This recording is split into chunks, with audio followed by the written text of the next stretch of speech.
Hello everyone, Assalamu alaikum and welcome to my YouTube channel. Today our lecture about air handling unit sequence of our operations, or we can say the control philosophy of HU.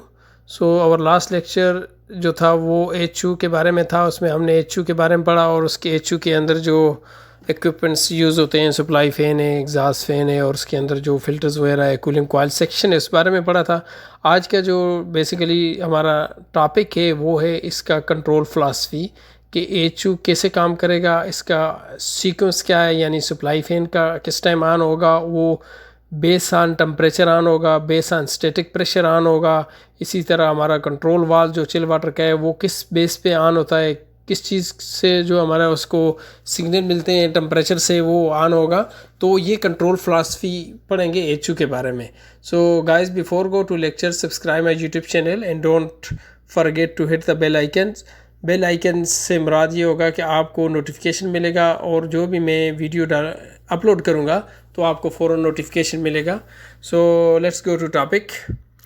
HU basically हमने पढ़ा था, तो HU में अभी sequence operation क्या है इसके बारे में बेस ये है कि जहाँ पे हम किसी भी बिल्डिंग में हमने HU लगाते हैं तो वहाँ पे एक चीज़ को मद्देनज़र रखा जाता है, या तो वो स्टैंड अलोन सिस्टम होता है या फिर उसमें BMS होता है, बिल्डिंग मैनेजमेंट सिस्टम होता है।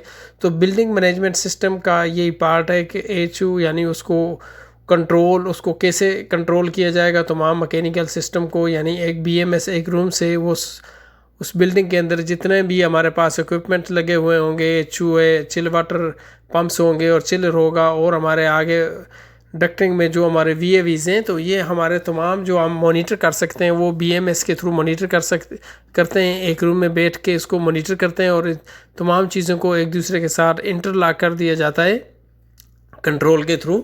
तो अभी हम जो हमारा जो टॉपिक है वो बेसिकली इसका है, HU का है। तो HU में देखें कि पिक्चर में आपको क्लियर नज़र आ रहा है कि इसके अंदर क्या है। हमारे पास सप्लाई और रिटर्न लाइन होती है जो हम चिल वाटर की हम इसके कूलिंग कॉइल को देते हैं। तो इसके एक सिंपल HU की तरफ जाते हैं, तो वहाँ पे सिंपल HU में ये होता है कि उसमें नॉर्मल HU जो है उसमें क्या होता है कि जब आपका टेम्परेचर कंप्लीट हो जाता है, यानी आपका सेट पॉइंट पे पहुंच जाता है, तो उस सूरत में क्या होता है, जो हमारा कंट्रोल वाल है रिटर्न लाइन में लगा होता है तो वो क्लोज़ होना शुरू हो जाता है। कंट्रोल वाल क्लोज़ होना शुरू हो जाएगा। तो कंट्रोल वाल के क्लोज़ होने से हमारा जो चिल वाटर है वो यानी 20% वो ओपन रहेगा और 80% वो क्लोज़ हो जाएगा। तो इट्स मीन कि हमारा जो सेट पॉइंट था सप्लाई एयर का या चिल वाटर का वो उस सर्टन सेट पॉइंट को हमारा वो पहुंच चुके हैं, और उसके मुताबिक फिर क्या होगा, ये हमारा चिल वाटर का जो वाल है ये क्लोज़ होगा। ये वाल क्लोज़ होने से क्या होगा कि अगर हमारी बिल्डिंग में 10 HU लगे हुए हैं, 5 के ये वाल क्लोज़ हो गए हैं, तो इस HU के साथ ही हमारे पास चिल वाटर पाइप के साथ लास्ट में हम क्या करते हैं, एंड ऑफ द लूप लगा लेते हैं। और ये याद रखें कि ये बड़े पंप होते हैं, हेवी पंप होते हैं, चिल वाटर पंप्स होते हैं, उनको हम VFD कंट्रोल यूज़ करते हैं उसके लिए। तो क्या होगा, जो ही हमारे एक HU का हमारा कंट्रोल वाल उसका क्लोज़ होना शुरू होगा, जब वो क्लोज़ होगा तो हमारे वाटर पाइप के अंदर जो उसका प्रेशर है वो प्रेशर उसके अंदर हमने मेंटेन करना होता है। तो उस प्रेशर में डेल्टा P बेसिकली हम सप्लाई और रिटर्न दोनों से डेल्टा P निकालते हैं, डेल्टा P लगाते हैं। तो जो हमारे एंड ऑफ द लूप हम लगाते हैं वो उसको कहते हैं PDT, प्रेशर डिफरेंशियल ट्रांसमीटर कहते हैं। तो उसका मेन फंक्शन ये होता है कि हमारे जो चिल वाटर पाइप में जो प्रेशर मेंटेन है उस प्रेशर से क्या होगा कि अगर हमारा किसी भी HU में कंट्रोल वाल्व जाके क्लोज़ होगा सेट पॉइंट पे, तो वो प्रेशर बढ़ जाएगा। उससे क्या होगा, ज़ाहिर प्रेशर बढ़ के आगे हमारा चिल वाटर सप्लाई नहीं हो रहा, तो उस सूरत में हमारे PDT क्या करेंगे, वो डायरेक्ट सिग्नल देंगे हमारे पंप्स को, जो चिल वाटर पंप्स है, और उसकी स्पीड क्या होगी, उसके मुताबिक उसकी स्पीड कम होगी। तो जब पंप की स्पीड कम होगी तो ये प्रेशर उसका मेंटेन हो जाएगा और फ्लो भी ऐसे मेंटेन होगा। तो ये अगर 10 HU लगे हुए हैं, 5 के कंट्रोल वाल क्लोज़ हो गए हैं, तो 5 यानी अगर हमारा जो पंप है चिल वाटर पंप है वो 70% चल रहा है, तो हमारे 10 HU काम कर रहे हैं 100% पे वो काम कर रहे हैं। तो 10 में से 5 का जब टेम्परेचर मेंटेन हो गया तो उसके कंट्रोल वाल 80% क्लोज़ हो गए हैं, या 75% या 70% वटेवर क्लोज़ हो गए हैं। तो उनके क्लोज़ होने से 50% यानी हमारे HU क्लोज़ हैं। तो उस सूरत में क्या होगा, हमारे जो पंप की स्पीड जो 70% VFD के थ्रू चल रहा था वो अभी चलेगा वो उसकी स्पीड कम होते होते वो यानी वो डेल्टा पी से उसको सिग्नल मिलेंगे उसके वीएफडी को, तो उसकी स्पीड पंप की स्पीड कम होते होते वो आ जाएगी 50% पे आ जाएगी, यानी 45% या 40% हमारी जो पंप की स्पीड होगी। तो इस तरह उसके हर्ट्ज़ HZ जो होते हैं यानी हर्ट्ज़ उसके कम हो जाएंगे। जो 60 हर्ट्ज़ पे चल रहा था पहले, तो अभी वो 35 हर्ट्ज़ पे या 40 हर्ट्ज़ पे वो चलेगा। तो ये जो ऑपरेशन होता है, ये जो सीक्वेंस होता है, ये तो आपको चिल वाटर का मैंने बता दिया। हर HU में उसका डिफरेंट सीक्वेंस ऑपरेशन होता है। किसी में आप इसका चिल वाटर को आप क्या करते हैं, आप इसमें इसका जो कंट्रोल वाल है ये क्लोज़ होगा, तो क्लोज़ होने से साथ ही हम इसको बाईपास लूप लगा लेते हैं, तो वो थ्रू बाईपास होकर वो चिल वाटर वापस चला जाता है रिटर्न लाइन के थ्रू वापस सिस्टम में, या HU में हमारा चिल वाटर के थ्रू वापस हमारा चिल वाटर पंप के थ्रू वो सीधा हमारे चिलर में जाएगा, वापस चला जाएगा वो, यानी सेम टेम्परेचर जो सप्लाई है तो वो रिटर्न होकर वापस जा रहा है। तो उस पर भी इफेक्ट होगा आगे जाके चिलर हमारा। उसकी एफिशिएंसी ये होगी कि अगर उसके 4 कंप्रेसर चल रहे हैं तो टेम्परेचर कम है, तो उसके 3 कंप्रेसर चलेंगे या 2 कंप्रेसर चलेंगे बेस ऑन द टेम्परेचर। तो इस तरह हम इसकी एनर्जी सेव करते हैं। तो ये तो हमारे पास जो था वो मेन चीज़ थी चिल वाटर का, इसको कैसे कंट्रोल करते हैं। इसके बाद हम जाते हैं HU के अंदर, यानी HU के अंदर क्या है, सप्लाई फैन साइड में क्या होता है। सप्लाई फैन साइड में आप देखें इसकी जो इनटेक मोटराइज डैम्पर होता है, यानी फ्रेश एयर डक्ट जिसको हम इनटेक कहते हैं, जो हम फ्रेश एयर डक्ट लेते हैं, तो फ्रेश एयर डक्ट से हम क्या करते हैं, उसके अंदर बाज़ में तो नॉर्मल HUs में नहीं होते, लेकिन जिस HU की मैं बात कर रहा हूँ यहाँ पे, तो यहाँ पे ये है कि इसके साथ हम क्या करेंगे, इसकी इनटेक जो है वो हमारे डैम्पर होंगे, मोटराइज डैम्पर होंगे।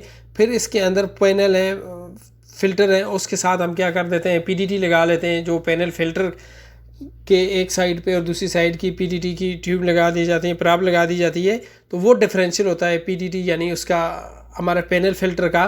तो जब हमारा वो पैनल फ़िल्टर डर्टी है या वो ब्लॉक है या, तो वो हमारा सिग्नल वो देगा BMS को। तो BMS का जो ऑपरेटर होगा वो वहाँ से मॉनिटर करेगा कि हमारा जो HU है उसका filter need to be change, यानी वो डर्टी है तो वो चेंज करेंगे। फिर कूलिंग कॉइल सेक्शन का तो मैंने आपको ऑलरेडी बता दिया कि कूलिंग कॉइल सेक्शन में हम क्या करते हैं, कूलिंग कॉइल सेक्शन में हम उसका टेम्परेचर लेते हैं।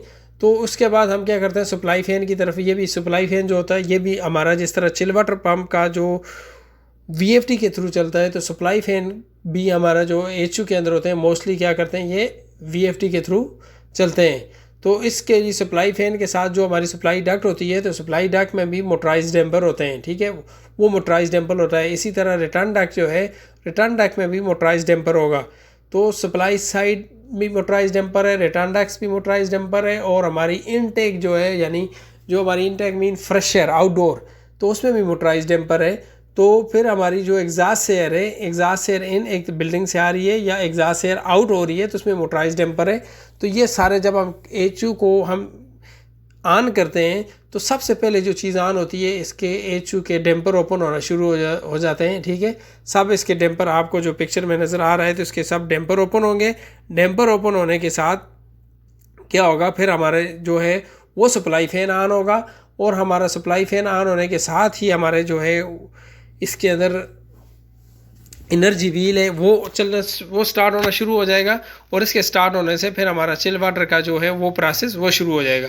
लेकिन क्या करते हैं हम, इसमें डिफरेंट HU में सप्लाई एयर का टेम्परेचर लेते हैं, किसी में हम रिटर्न एयर टेम्परेचर लेते हैं, उसकी फैन को कंट्रोल करते हैं, या किसी में हम ऑफ कॉइल टेम्परेचर लेते हैं, यानी कॉइल के बाद का टेम्परेचर, अगर सप्लाई एयर का टेम्परेचर 11 सेल्सियस है या 12 सेल्सियस है, तो वो टेम्परेचर लेंगे। उस टेम्परेचर पे हम क्या करेंगे, हमारे फैन की उस टेम्परेचर पे हमारा चिल वाटर कंट्रोल होगा।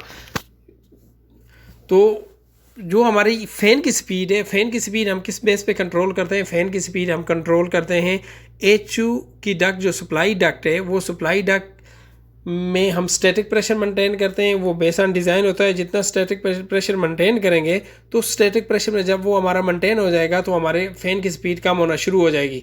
यानी हमारे डक्ट में बहुत सारी ब्रांचेस हैं, आगे आगे हमारे पास जो डक्ट टर्मिनल्स में लगे हुए हैं, VAVs लगे हुए हैं, वहाँ पे टेम्परेचर कंप्लीट हो गया है, तो थर्मोस्टेट ने VAVs को डिमांड दी है और VAV ने क्लोज कर दिया है हमारा उस एरिया का फ्लो का मिनिमम पे ले आया है। तो डक के अंदर क्या हुआ, स्टैटिक प्रेशर बढ़ गया है।